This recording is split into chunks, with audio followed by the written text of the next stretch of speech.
Do you have an extra $33,000, maybe $100,000 to spare this year? How about next year and the year after that? Your answer to these questions is, my guess, no. What could possibly cost so much? Elder care. According to the AARP Public Policy Institute, a year of in-home care for a senior costs roughly $33,000. A year at an assisted living facility, about $45,000 a year in a nursing home. Or how about even approximately $100,000 potentially? Hi there. My name is Kenneth French. I'm with Vast Solutions Group. We are the nation's premier tax and financial engineering firm for entrepreneurs and small business owners. We have a number of people who now are at the point in their life, well, they're starting to figure out that they're getting a little bit older. Well, believe it or not, it's time to start thinking about long-term care, etc.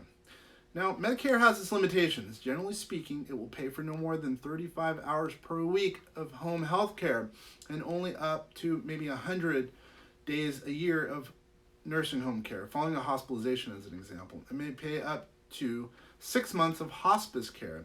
If you or someone you love happens to develop Alzheimer's, which I know a number of people who have, that disease or another form of dementia, Medicare will not pay for any degree of room and board for them in an assisted living facility.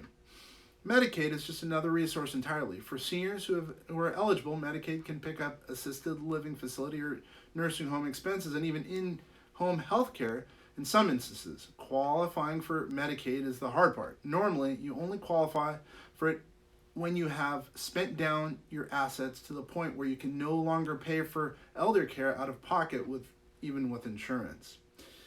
An extended care strategy may factor into a thoughtful retirement strategy.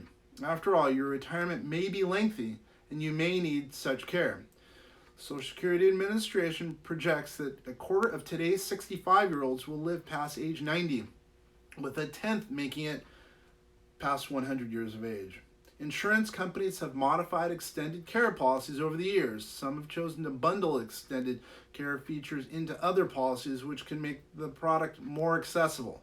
An insurance professional familiar with industry trends may be able to provide you a little bit more information about policies and choices. Waiting for state and federal lawmakers to pass new program to help with the cost of elder care is not much of a great strategy. It is up to you, the individual, to determine how to face this potential challenge in general. If you lead a healthy and active life, you may need such care only at the very, very end. Assuming you do require it at some point, you may consider living in an area where you can join a continuing care at home program. There are currently more than 30 of these, essentially operating as remote care programs of assisted living communities or village networks that offer some in-home health, non-skilled health care.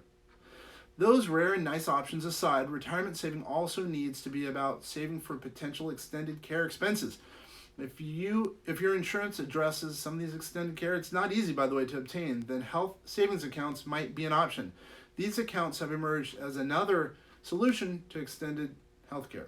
An HSA is not a form of insurance, but does provide a tax-advantaged savings account to which you and potentially your employer can make, as a matter of fact. Now, you can use these funds to pay for most medical expenses, including prescription drugs or dental care and vision care. You can look into this choice right away to take advantage of savings over time.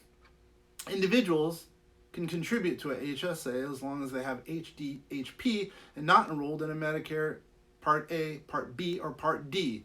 Once they enrolled in Medicare, they are no longer able to contribute to an HSA. Remember, if you withdraw your money from an HSA for non-medical purposes, that money becomes taxable income and you face additional 20% penalties. After age 65, you can take money out without the 20% penalty, but it still becomes taxable income. An HSA works a bit like your workplace retirement account. Your employer can make contributions alongside you, as a matter of fact. However, the money that you contribute comes from your pre-tax income and can be invested for you over time, so it may grow as your contributions accumulate. These are also some HSA rules and limitations to consider, by the way. You're limited to $3,500 contributions for 2019 if you're single, $7,000 if you have a spouse or family. Those limits jump up by a $1,000 catch-up for each person in the household over age 55. Your employer can contribute, but the ceiling is a cumulative amount between your contribution and theirs. For example, say you're lucky enough for your employer to put a hypothetical $1,000 into your account. You may only contribute as much as the rest of your limit, minus that $1,000 if you go over that limit. You will incur a 6% tax penalty, so it is smart to watch how much you contribute. Now, alternatively, you could do without an HSA and simply earmark a portion of your retirement savings for possible extended care costs. One thing is for certain, by the way, any retiree or retirement saver needs to keep up the possibility of extended care expenses in mind. Today is not too soon to explore the financial options to try and meet this rather phenomenal challenge. If you're interested and you need some questions answered, please check us on the web, www.vastsolutionsgroup.com, or give us a call at 888-808-8278. And once again, my name's Kenner French. We'd be happy to help you in any regard. We can answer some of your questions that you may have. I know these are some biting questions. We're going to have to provide some biting answers, but then again, if we can help you, or maybe a friend to whom you refer us, you can be better off. They can be better off. We are here to help. Thank you for taking time to watch this video. We hope in some way it's had its value, a positive benefit to you.